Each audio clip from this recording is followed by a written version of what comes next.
What's cracking, everybody? It's your boy, Mac Truck, leader of the squad.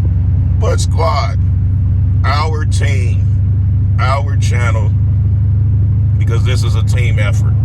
Y'all already know, before we get started, I want to thank each and every last one of y'all that's helping on a daily with pushing us in the algorithm of making our videos become more on the must watch. I'm noticing when I go back and look at the videos that they're putting so many ads throughout the video, and that's a good thing though, because that means that YouTube is starting to see the traction and the traffic that we're building, which is a good thing.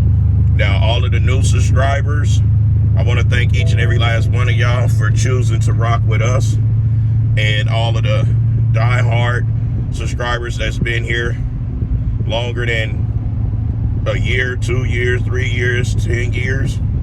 I want to continue paying respect to you guys, because y'all are the main reason and the main focus on why I kept this channel going, even when the odds were against us at one time, for some of our mistakes that I made. You know, I use the word our a lot and we, because I know that it's bigger than me, and I know that not much of this would be possible without you guys. Now, this video that I want to talk about now, guys, remember, this is just my opinion, plus I have a whole lot insight than the average person that's watching this video. Is a question that a lot of you asked me recently was, why do bodybuilders want to be so big to where it start to complicate our health? And when y'all asked that, I was like, wow, I don't know. So then I had to do some serious soul searching and thinking about that question. And this is my opinion, because at one time I wanted to be big, huge, because before I started knowing these bodybuilders up close, I thought they were all competing on a stage at 300 pounds to 280, until I actually got all the way high as a national NPC bodybuilder. Is when I start realizing that, wait a minute, these dudes are not that much bigger than me. So the average one is on stage at like 245, 235. So I was like, okay, that's not too bad. Now, this is the thing.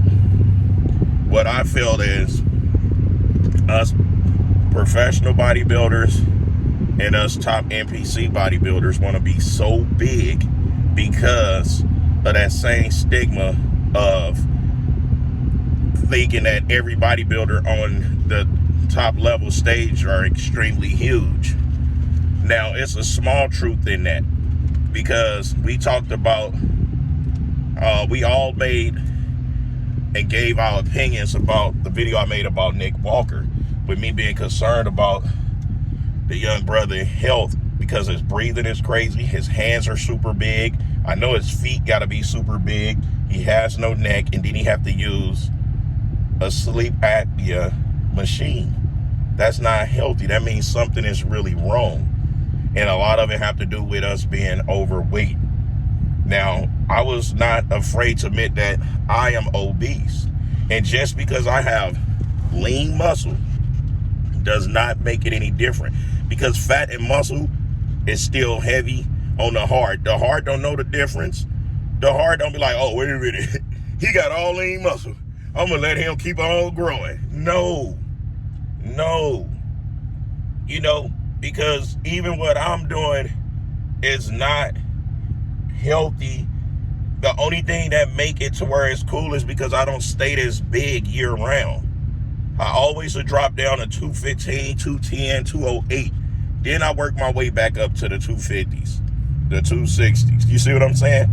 Only when I'm about to crush the stage, like my last show, I got my ass cooked.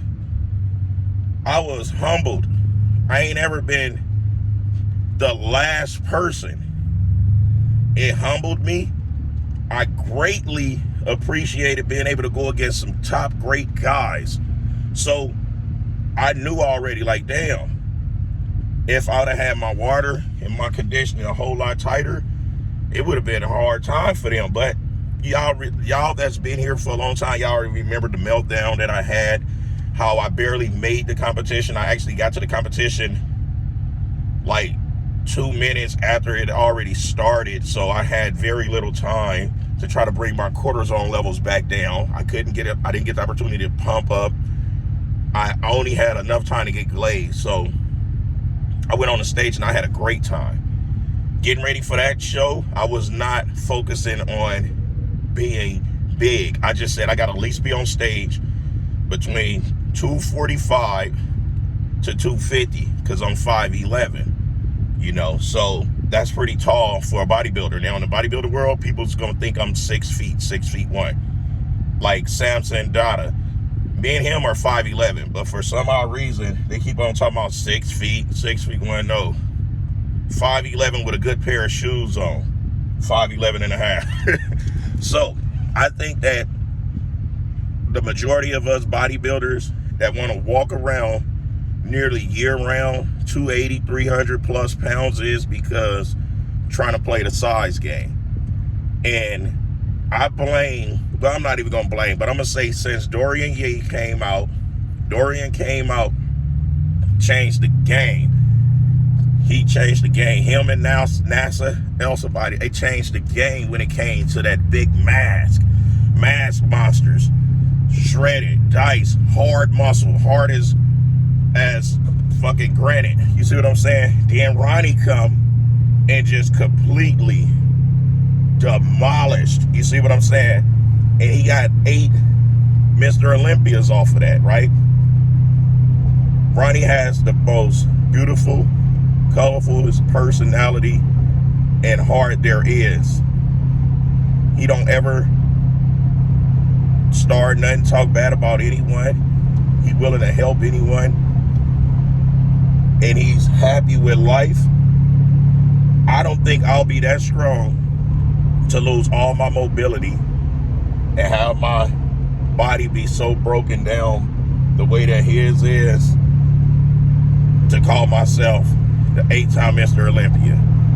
In my opinion, if Ronnie wouldn't have walked around 330, 340 all season, it could have probably potentially saved them joints.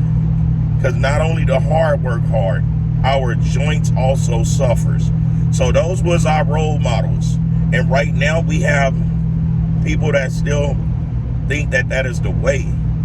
But some of the most phenomenal physiques were those that was in between the weight of 220 to 240.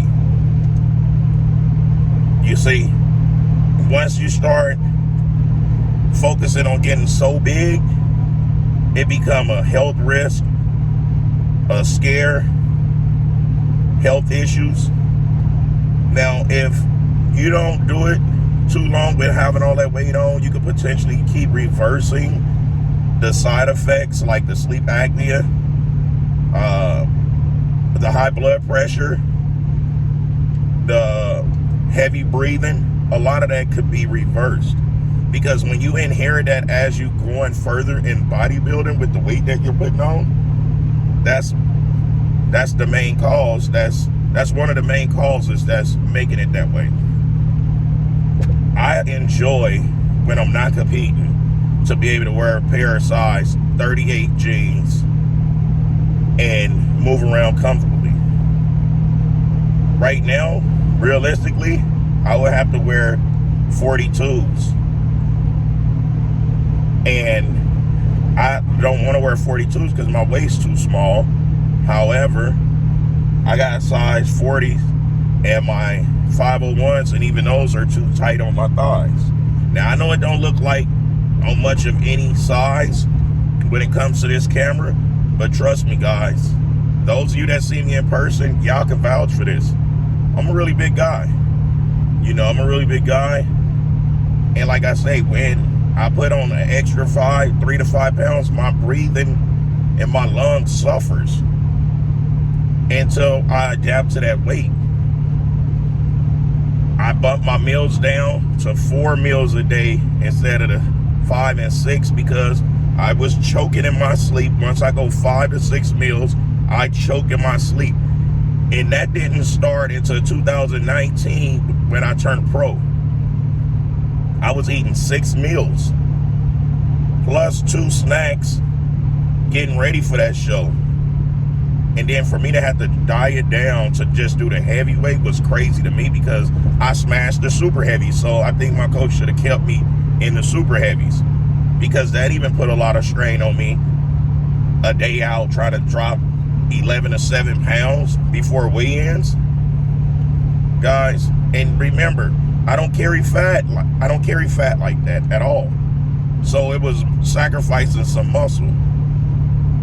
Now, that was a scary time for me because of the choking in my sleep. I was like, wow, regardless if I'm sleeping, sitting up or whatever. But I learned my body can grow with 4 meals. My body can grow with 3 to 4 meals. So that's why I decided to just fully take my own stuff into my hands.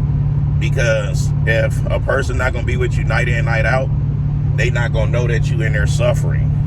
You know, so I got that one to be super huge out of my head once I reached 200 pounds. You see, I hit 200 pounds and I thought I was big as hell. You couldn't tell me I wasn't 290. So when I do come off, it don't bother me. It don't bother me when I come off.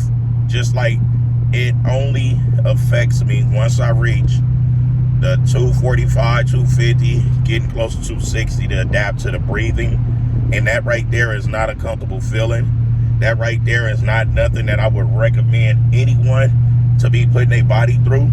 But by me having competitively, I have 22 years of competing under my belt and dieting. And I tried every diet there was. Just like I tried every style of workout there is, workout techniques and all of that. So I'm very intelligent when it comes to this stuff, and that's why I make sure that when I promote some things, I make sure that I'm doing it myself and it ain't causing no complications. And I just say how I feel and how I react from the things. And the one thing I'm gonna always do is be open and honest with you guys. Hold on, let me turn this off. I'm sending that to voicemail. The one thing I'm always doing is be open and honest with you guys. I'm not gonna sugarcoat anything or be biased just because it's me. I'm not gonna lie and tell y'all, oh, I don't have breathing problems. Now, I don't have high blood pressure. I don't have diabetes. I don't have heart issues. So it's safe to say that I've been one of the ones that's blessed to know how to not push the envelope too far and still get great results out of the bare minimum. And I can afford pretty much any drug there is that I want. And I choose to do the bare minimum when I get them. I don't focus on the more is better. I don't focus on that. I focus on letting my body adapt and build up to the stuff to where that I won't cause any complications, because there ain't nothing fun about seeing your family member in a hospital bed deteriorating. Because I refuse to go on a watermelon only diet. I refuse to just be blending watermelons. I refuse to go to a watermelon patch and be super excited in front of people that's not my nationality, to where I fit the whole stigma of, oh, black people love watermelon and fried chicken. I refuse to go make myself and my culture look bad because I got a result to a watermelon diet. Mac, that's a jab. Hell yeah, that's a jab. And it's a funny one too. Anyway, man, those of you that enjoy my stuff, hit the like button, hit the subscribe button, hit the notifications. I love each and every last one of you guys, even the ones that leave negative comments. I respect the hell out of y'all, because for me to get under y'all skin that much, and y'all go on my video to watch it, to critique it, to find something y'all don't like, to talk crap about it. I greatly appreciate you guys, because y'all are what I call fans, and sooner or later y'all will convert over to supporters, because y'all gonna realize Mac Truck is exactly who he say he is. We about to hit 900 videos of me being consistent. Not a gang of views on a lot of them. Some got 1,000, some got 250,000. You see what I'm saying? However, I've been true to the fact, and being the people's champ, and being the voice for a lot of us regular peoples. That voice is not being heard because it's not having a platform. And that's why I use my platform for us. It's a team thing, Team 18 Wheelers. We up in this piece, and we rocking out with our cock out. Till next time, I'll smell y'all later. Kick, kick, kick.